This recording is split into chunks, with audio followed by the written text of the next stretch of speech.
Chapter 105 of the Count of Monte Cristo by Alexandre Dumas. Chapter 105 The Cemetery of Pere-La-Chaise. Monsieur de Beauville had indeed met the funeral procession which was taking Valentine to her last home on earth. The weather was dull and stormy. A cold wind shook the few remaining yellow leaves from the boughs of the trees and scattered them among the crowd which filled the boulevards. Monsieur de Villefort, a true Parisian, considered the cemetery of Pere-La-Chaise alone worthy of receiving the mortal remains of a Parisian family. There alone the corpses belonging to him would be surrounded by worthy associates. He had therefore purchased a vault, which was quickly occupied by members of his family. On the front of the monument was inscribed, "The families of Saint-Méran and Villefort," for such had been the last wish expressed by poor Renée, Valentine's mother. The pompous procession therefore wended its way towards Pere-La-Chaise from the Faubourg Saint-Honoré. Having crossed Paris, it passed through the Faubourg du Temple, then leaving the exterior boulevards, it reached the cemetery. More than 50 private carriages followed the 20 mourning coaches, and behind them more than 500 persons joined in the procession on foot. These last consisted of all the young people whom Valentine's death had struck like a thunderbolt, and who, notwithstanding the raw chilliness of the season, could not refrain from paying a last tribute to the memory of the beautiful, chaste, and adorable girl, thus cut off in the flower of her youth. As they left Paris, an equipage with 4 horses at full speed was seen to draw up suddenly. It contained Monte Cristo. The Count left the carriage and mingled in the crowd who followed on foot. Chateau Renaud perceived him, and immediately alighting from his coupé, joined him. The Count looked attentively through every opening in the crowd. He was evidently watching for someone, but his search ended in disappointment. "Where is Morel?" he asked. "Do either of these gentlemen know where he is?" "We have already asked that question," said Chateau Renaud, "for none of us has seen him." The Count was silent, but continued to gaze around him. At length they arrived at the cemetery. The piercing eye of Monte Cristo glanced through clusters of bushes and trees, and was soon relieved from all anxiety. For seeing a shadow glide between the yew trees, Monte Cristo recognized him whom he sought. One funeral is generally very much like another in this magnificent metropolis. Black figures are seen scattered over the long white avenues. The silence of earth and heaven is alone broken by the noise made by the crackling branches of hedges planted around the monuments. Then follows the melancholy chant of the priests, mingled now and then with a sob of anguish escaping from some woman concealed behind a mass of flowers. The shadow Monte Cristo had noticed passed rapidly behind the tomb of Abelard and Heloise, placed itself close to the heads of the horses belonging to the hearse, and, following the undertaker's men, arrived with them at the spot appointed for the burial. Each person's attention was occupied. Monte Cristo saw nothing but the shadow which no one else observed. Twice the Count left the ranks to see whether the object of his interest had any concealed weapon beneath his clothes. When the procession stopped, this shadow was recognized as Morel, who, with his coat buttoned up to his throat, his face livid and convulsively crushing his hat between his fingers, leaned against a tree situated on an elevation commanding the mausoleum, so that none of the funeral details could escape his observation. Everything was conducted in the usual manner. A few men, the least impressed of all by the scene, pronounced a discourse, some deploring this premature death, others expatiating on the grief of the father, and one very ingenious person quoting the fact that Valentine had solicited pardon of her father for criminals on whom the arm of justice was ready to fall, until at length they exhausted their stories of metaphor and mournful speeches. Monte Cristo heard and saw nothing, or rather he only saw Morel, whose calmness had a frightful effect on those who knew what was passing in his heart. "See," said Beauchamp, pointing out Morel to Debray. "What is he doing up there?" And they called Château Renaud's attention to him. "How pale he is!" said Château Renaud, shuddering.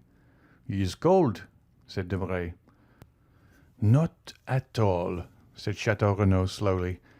"I think he is violently agitated. He is very susceptible." "Bah!" said Debray. "He scarcely knew Mademoiselle de Villefort. You said so yourself." "True. Still, I remember he danced 3 times with her at Madame de Morcerf's. Do you recollect that ball, Count, where you produced such an effect?" "No, I do not," replied Monte Cristo, without even knowing of what or to whom he was speaking, so much was he occupied in watching Morel, who was holding his breath with emotion. "The discourse is over. Farewell, gentlemen," said the Count, and he disappeared without anyone seeing whither he went. The funeral being over, the guests returned to Paris. Château Renaud looked for a moment for Morel, but while they were watching the departure of the Count, Morel had quitted his post, and Château Renaud, failing in his search, joined Debray and Beauchamp. Monte Cristo concealed himself behind a large tomb, and awaited the arrival of Morel, who by degrees approached the tomb now abandoned by spectators and workmen. Morel threw a glance around, but before it reached the spot occupied by Monte Cristo, the latter had advanced yet nearer, still unperceived. The young man knelt down. The Count, with outstretched neck and glaring eyes, stood in an attitude ready to pounce upon Morel upon the first occasion.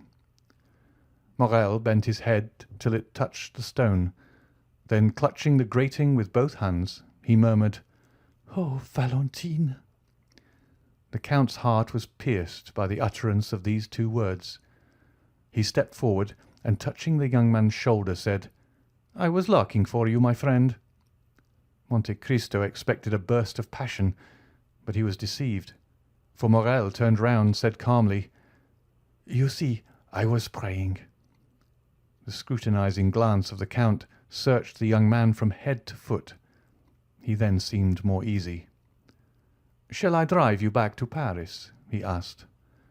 "No, thank you." "Do you wish for anything?" "Leave me to pray."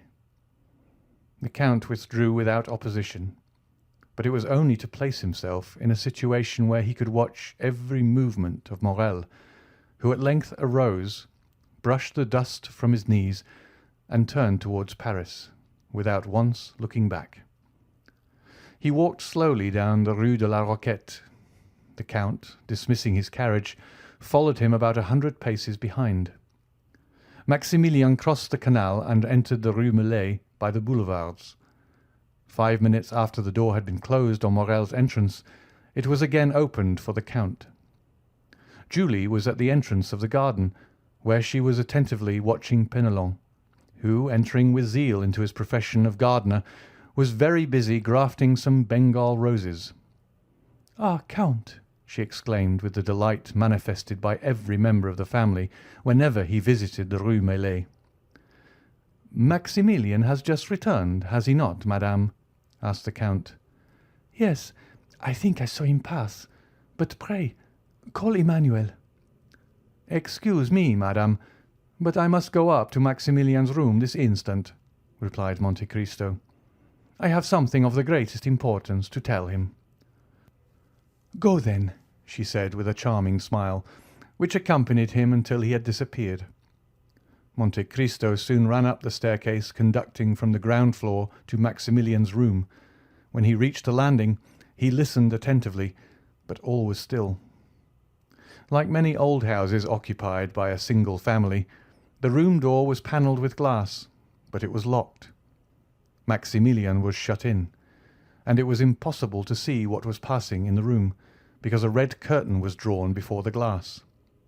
The Count's anxiety was manifested by a bright colour which seldom appeared on the face of that imperturbable man. "What shall I do?" he uttered, and reflected for a moment. "Shall I ring? No. The sound of a bell announcing a visitor will but accelerate the resolution of one in Maximilian's situation, and then the bell would be followed by a louder noise." Monte Cristo trembled from head to foot, and as if his determination had been taken with the rapidity of lightning, he struck one of the panes of glass with his elbow. The glass was shivered to atoms. Then, withdrawing the curtain, he saw Morrel, who had been writing at his desk, bound from his seat at the noise of the broken window. "I beg 1,000 pardons," said the Count. "There is nothing the matter, but I slipped down and broke one of your panes of glass with my elbow. Since it is opened, I will take advantage of it to enter your room. Do not disturb yourself. Do not disturb yourself." And passing his hand through the broken glass, the Count opened the door. Morrel, evidently discomposed, came to meet Monte Cristo, less with the intention of receiving him than to exclude his entry. "Ma foi," said Monte Cristo, rubbing his elbow, "it's all your servant's fault. Your stairs are so polished, it is like walking on glass." "Are you hurt, sir?" coldly asked Morrel. "I believe not. But what are you about there? You were writing." "I? Your fingers are stained with ink." "Ah, true, I was writing. I do sometimes, soldier though I am." Monte Cristo advanced into the room. Maximilian was obliged to let him pass, but he followed him. "You were writing?" said Monte Cristo with a searching look. "I have already had the honor of telling you I was," said Morrel. The Count looked around him. "Your pistols are beside your desk," said Monte Cristo, pointing with his finger to the pistols on the table. "I am on the point of starting on a journey," replied Morrel disdainfully. "My friend," exclaimed Monte Cristo in a tone of exquisite sweetness. "Sir?" "My friend, my dear Maximilian, do not make a hasty resolution, I entreat you." "I make a hasty resolution?" said Morrel, shrugging his shoulders. "Is there anything extraordinary in a journey?" "Maximilian," said the Count, "let us both lay aside the mask we have assumed. You no more deceive me with that false calmness than I impose upon you with my frivolous solicitude. You can understand, can you not, that to have acted as I've done, to have broken that glass, to have intruded on the solitude of a friend, you can understand that, to have done all this, I must have been actuated by real uneasiness, or rather by a terrible conviction. Morrel, you are going to destroy yourself." "Indeed, Count," said Morrel, shuddering, "what has put this into your head?" "I tell you that you are about to destroy yourself," continued the Count, "and here is proof of what I say." And approaching the desk, he removed the sheet of paper which Morrel had placed over the letter he had begun, and took the latter in his hands. Morrel rushed forward to tear it from him, but Monte Cristo, perceiving his intention, seized his wrist with his iron grasp. "You wish to destroy yourself," said the Count. "You have written it." "Well," said Morrel, changing his expression of calmness for one of violence. "Well, and if I do intend to turn this pistol against myself, who shall prevent me? Who will dare prevent me? All my hopes are blighted. My heart is broken, my life a burden. Everything around me is sad and mournful. Earth has become distasteful to me, and human voices distract me. It is a mercy to let me die, for if I live I shall lose my reason and become mad. When, sir, I tell you all this with tears of heartfelt anguish, can you reply that I am wrong? Can you prevent my putting an end to my miserable existence? Tell me, sir, could you have the courage to do so?" "Yes, Morrel," said Monte Cristo with a calmness which contrasted strangely with the young man's excitement. "Yes, I would do so." "You!" exclaimed Morrel with increasing anger and reproach. "You, who have deceived me with false hopes, who have cheered and soothed me with vain promises, when I might, if not have saved her, at least have seen her die in my arms. You who pretend to understand everything, even the hidden sources of knowledge, and who enact the part of a guardian angel upon earth, and could not even find an antidote to a poison administered to a young girl. Ah, sir, indeed you would inspire me with pity, were you not hateful in my eyes. Morel? Yes, you tell me to lay aside the mask, and I will do so. Be satisfied. When you spoke to me at the cemetery, I answered you. My heart was softened when you arrived here. I allowed you to enter. But since you abuse my confidence, since you have devised a new torture after I thought I had exhausted them all, then, Count of Monte Cristo, my pretended benefactor, then, Count of Monte Cristo, the universal guardian, be satisfied. You shall witness the death of your friend. And Morel, with a maniacal laugh, again rushed towards the pistols. And I again repeat, you shall not commit suicide. Prevent me, then, replied Morel with another struggle, which, like the first, failed in releasing him from the Count's iron grasp. I will prevent you. And who are you, then, that arrogate to yourself this tyrannical right over free and rational beings? Who am I? Repeated Monte Cristo. Listen, I am the only man in the world having the right to say to you, Morel, your father's son shall not die today. And Monte Cristo, with an expression of majesty and sublimity, advanced with arms folded toward the young man, who, involuntarily overcome by the commanding manner of this man, recoiled a step. Why do you mention my father? Stammered he. Why do you mingle a recollection of him with the affairs of today? Because I am he who saved your father's life when he wished to destroy himself, as you do today. Because I am the man who sent the purse to your young sister, and the Pharaon to old Morel. Because I am the Edmond Dante who nursed you, a child, on my knees. Morel made another step back, staggering, breathless, crushed. Then all his strength gave way, and he fell prostrate at the feet of Monte Cristo. Then his admirable nature underwent a complete and sudden revulsion. He arose, rushed out of the room and to the stairs, exclaiming energetically, "Julie! Julie! Emmanuel! Emmanuel!" Monte Cristo endeavoured also to leave, but Maximilien would have died rather than relax his hold of the handle of the door, which he closed upon the Count. Julie, Emmanuel, and some of the servants ran up in alarm on hearing the cries of Maximilien. Morel seized their hands, and opening the door, exclaimed in a voice choked with sobs, On your knees! On your knees! He is our benefactor, the saviour of our father!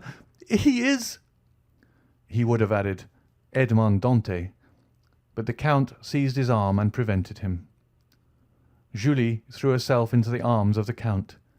Emmanuel embraced him as a guardian angel.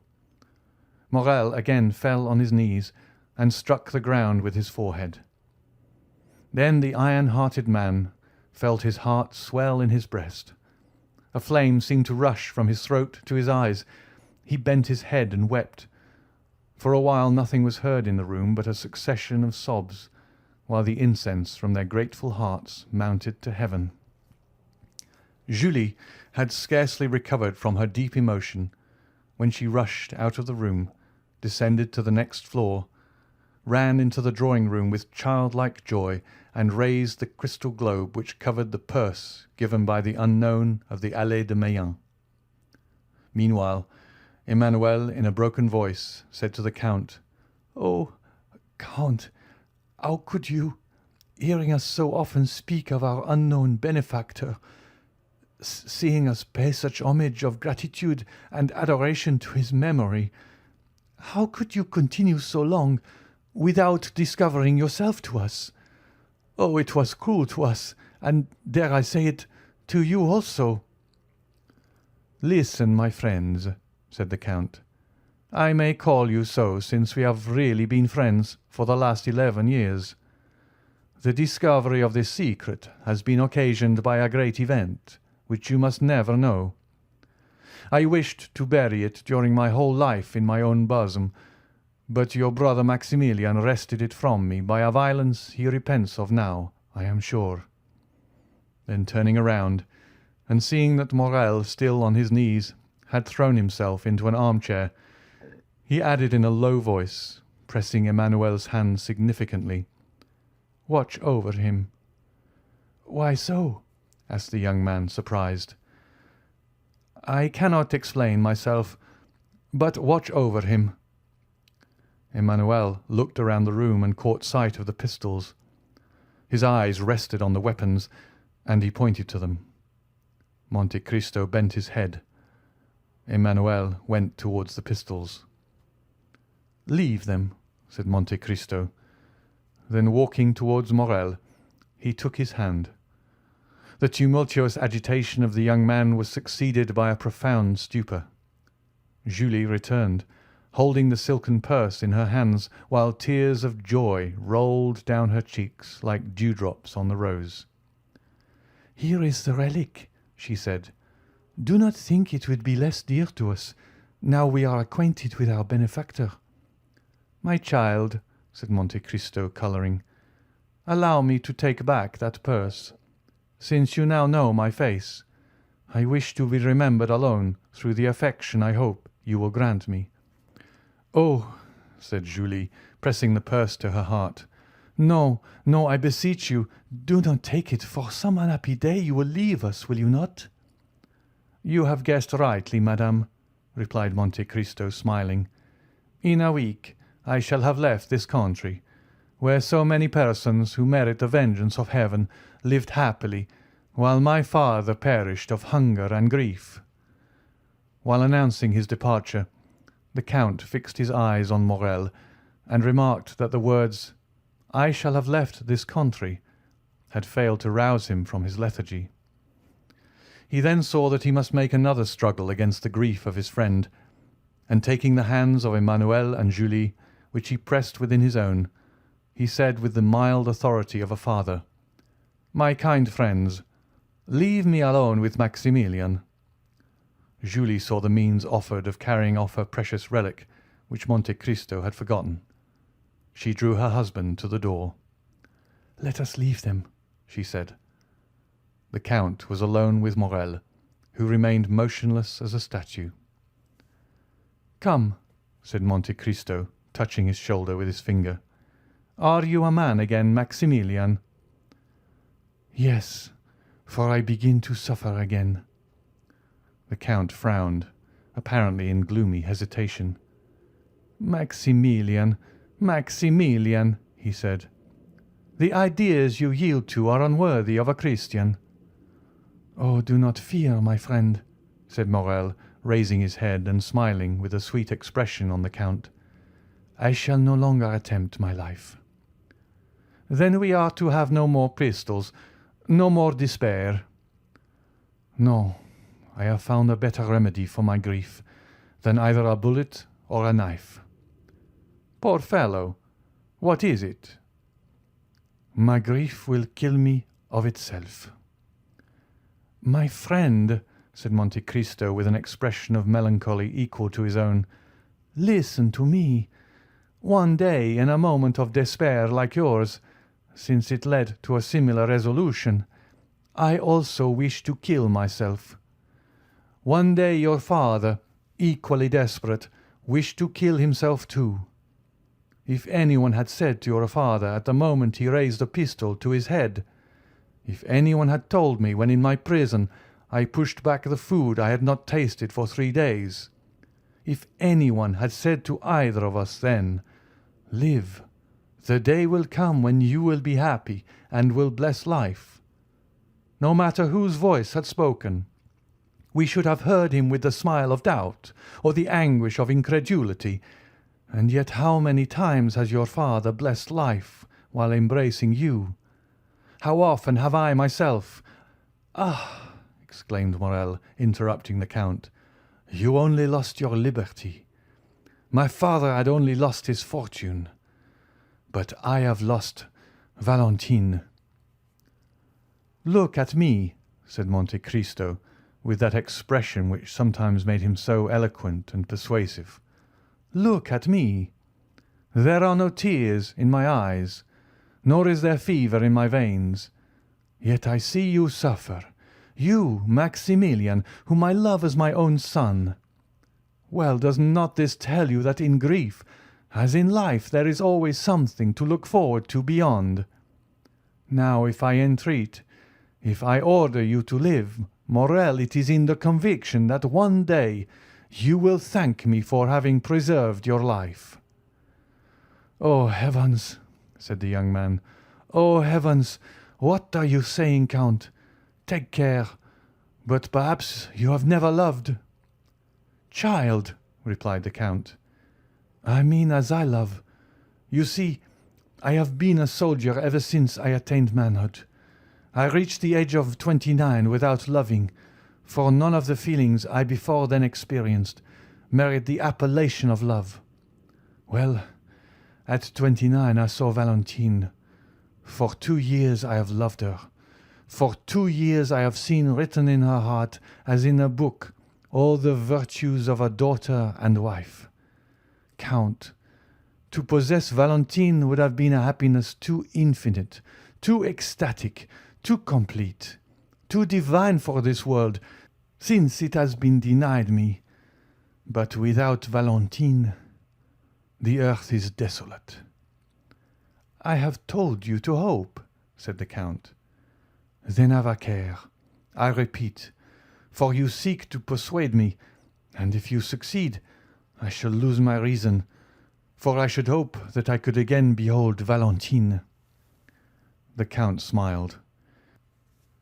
"My friend, my father," said Morrel with excitement, "have a care, I again repeat, for the power you wield over me alarms me. Weigh your words before you speak, for my eyes have already become brighter, and my heart beats strongly. Be cautious, or you will make me believe in supernatural agencies. I must obey you, though you bade me call forth the dead or walk upon the water." "Hope, my friend," repeated the Count. "Ah," said Morrel, falling from the height of excitement to the abyss of despair. "Ah, you are playing with me, like those good or rather selfish mothers who soothe their children with honeyed words, because their screams annoy them. No, my friend, I was wrong to caution you. Do not fear, I will bury my grief so deep in my heart.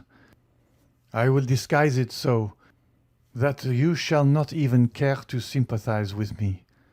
Adieu, my friend, adieu." "On the contrary," said the Count, "after this time you must live with me. You must not leave me, and in a week we shall have left France behind us." "And you still bid me hope?" "I tell you to hope, because I have a method of curing you." "Count, you render me sadder than before, if it be possible. You think the result of this blow has been to produce an ordinary grief, and you would cure it by an ordinary remedy, change of scene." And Morrel dropped his head with disdainful incredulity. "What can I say more?" asked Monte Cristo. "I have confidence in the remedy I propose, and only ask you to permit me to assure you of its efficacy." "Count, you prolong my agony." "Then," said the Count, "your feeble spirit will not even grant me the trial I request. Come, do you know of what the Count of Monte Cristo is capable?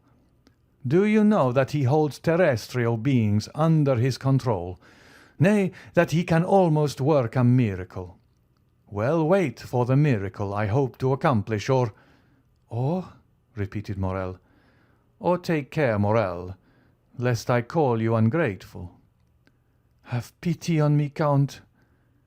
"I feel so much pity towards you, Maximilian, that, listen to me attentively, if I do not cure you in a month, to the day, to the very hour, mark my words, Morrel, I will place loaded pistols before you and a cup of the deadliest Italian poison, a poison more sure and prompt than that which has killed Valentine." "Will you promise me?" "Yes, for I am a man, and have suffered like yourself, and also contemplated suicide. Indeed, often since misfortune has left me, I have longed for the delights of an eternal sleep." "But you are sure you will promise me this?" said Morrel, intoxicated. "I not only promise, but swear it," said Monte Cristo, extending his hand. "In a month, then, on your honour, if I am not consoled, you will let me take my life into my own hands, and whatever may happen you will not call me ungrateful." "In a month, to the day, the very hour and the date are sacred, Maximilian. I do not know whether you remember that this is the 5th of September. It is 10 years to-day since I saved your father's life, who wished to die." Morrel seized the count's hand and kissed it. The count allowed him to pay the homage he felt due to him. "In a month you will find on the table, at which we shall be then sitting, good pistols and a delicious draught. But, on the other hand, you must promise me not to attempt your life before that time." "Oh, I also swear it." Monte Cristo drew the young man towards him, and pressed him for some time to his heart. "And now," he said, "after today, you will come and live with me. You can occupy Haydée's apartment, and my daughter will at least be replaced by my son." "Haydée," said Morrel. "What has become of her?" "She departed last night." "To leave you?" "To wait for me. Hold yourself ready, then, to join me at the Champs-Élysées, and lead me out of this house without anyone seeing my departure." Maximilian hung his head and obeyed with childlike reverence. End of chapter 105.